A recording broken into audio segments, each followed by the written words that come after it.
अस्सलाम वालेकुम नाज़रीन, खालिद इकबाल का सलाम कबूल कीजिए। डायलॉग विद प्रोफेसर अकरम ईरानी। हमारा आज का मौजू है, क्या वतन अजीज़ पाकिस्तान तरक्की की तरफ गामजन है या तरक्की माकूस का ख़तरा मौजूद है? जी सर। देखिए डॉक्टर साहब, हम पिछले 40 साल में देखते हैं कि कौन से ममालिक हैं जिन्होंने तरक्की की।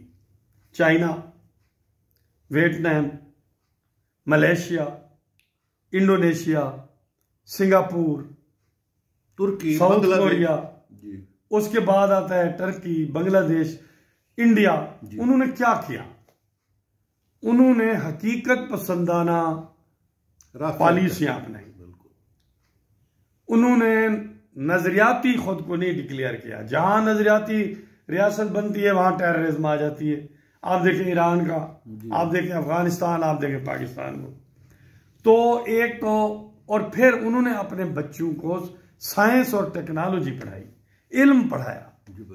हम प्रोपागेंडा पढ़ा रहे हैं और हम सारे मुल्क का हर हुक्मरान जो जनरल साहब आता है, चीफ बनता है, वो नसीम हिजाजी का हीरो बन जाता है कि मुझे अल्लाह ताला ने चूज किया है और मैं ही इस मुल्क का निजात दहिंदा हूं। और और हमें और ज्यादा दहिंदा बना के चला जाता है और मकरूज करके।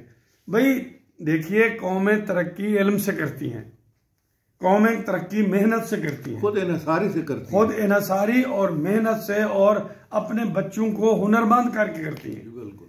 ना अपने मुल्क को आप बच्चों को हुनरमंद कर रहे हैं, ना आप साइंस और टेक्नोलॉजी पढ़ा रहे हैं, ना आपके मुल्क में देखिए मॉडरेट मुल्क कैसे बनता है, फाइन आर्ट से बनता है। जी बिल्कुल।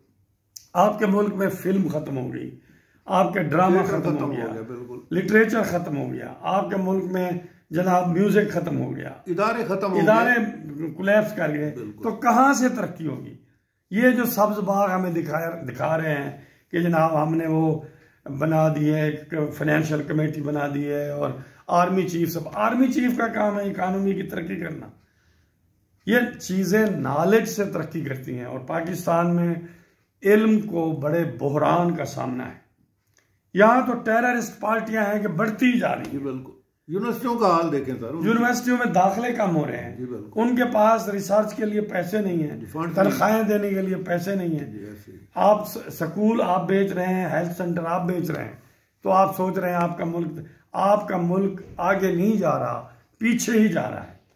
तो नौजवानों के लिए जो हमारी पॉलिसीज हैं, पाकिस्तान में कोई खुशखबरी नहीं है और कर्जा है कि बढ़ता। अच्छा, ये सोच रहा कि सऊदी अरब के साथ दोस्ती हो गई है, डिफेंस पैक्ट हो गया, खुशहाल हो जाएंगे। कोई और आपके मसले कैसे हल करेगा? जिस मुल्क में 2/3 हिस्से में हर वक्त फौज कशी हो रही है, वहां सरमायाकारी कैसे होगी? वहां इल्म कैसे तरक्की करेगा? जहां हर तरफ मजहबी रहनुमा दनाते फिर रहे हैं और इख्तलाफ राय पे लोगों को कत्ल कर दिया जाता है, वहां क्या इल्म आगे बढ़ेगा? टेक्नोलॉजी कहां से तरक्की करेगी? सो अफसोस से कहना पड़ता है, 25 करोड़ आबादी का हमारा मुल्क है और अच्छा भला हमारे लोग, सोचने समझने वाले लोग थे।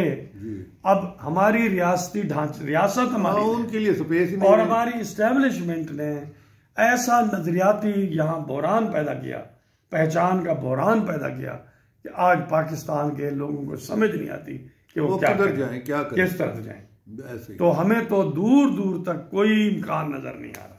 डॉक्टर साहब जी जनाब, इसी मुकालमे के साथ ही इजाज़त दीजिए। डायलॉग विद प्रोफेसर अकरम ईरानी आपका अपना चैनल है। हालात हाज़िर से मुताल्लिक आपको पता है कि गुफ्तगू होती रहती है। आप अपनी कोई राय देना चाहें तो नीचे कमेंट्स करें और इस चैनल को लाइक करें, सब्सक्राइब करें। इजाज़त दीजिए।